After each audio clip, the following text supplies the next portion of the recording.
दुनाली बटेगा राशन में भूमिहार को आने दो शासन में। दुनाली बटेगा राशन में। रिकॉर्डिंग स्टूडियो चाहे तुरला भरबा छोड़ी कौनो हो प्रशासन में। चाहे तुरला भरबा छोड़ी कौनो हो प्रशासन में। बाभन को आने दो शासन में। दुनाली बटेगा राशन में भूमिहार को आने दो शासन में।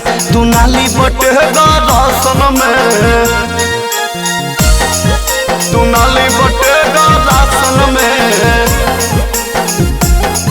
भूमिहार को आने दो शासन में। दुनाली बटेगा राशन में। बाभन को आने दो शासन में। राशन में बाबू चोरल कौ छौड़ी जीवन भर भैसिए गे। दूसरे के रुपया पकर हखी ऐसिए गे। कर हखी ऐसिए गे। बाबू चोरल कौ छौड़ी जीवन भर भैसिए गे।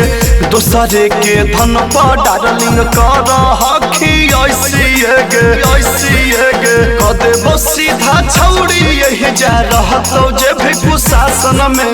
कदे वो सीधा छौड़ी यही जा रहतो जे भी कुशासन में। बाभन को आने दो शासन में। दुनाली बटेगा राशन में भूमिहार को आने दो शासन में। दुनाली बटेगा राशन में।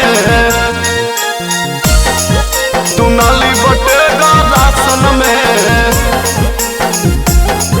भूमिहार को आने दो शासन में। दुनाली बटेगा राशन में। बाभन को आने दो शासन में। राशन में शुभम प्रतापा के चलत रंगदारी गे। ऋतिक के देखब कवन कौची उखारी गे। कौची उखारी गे। रवि रोहित के छौड़ी चलत रंगदारी गे। गोल्डन के देखब छौड़ी कवन कौची उखारी गे। खारी गे हो जैत मर्डर सुनेगे छौड़ी भरलो सुशासन में। कदेब मर्डर सुनेगे छौड़ी भरलो सुशासन में। बाभन को आने दो शासन में। दुनाली बटेगा राशन में भूमिहार को आने दो शासन में। दुनाली बटेगा राशन में। पूरा इलाका धुआं धुआं हो जाएगा।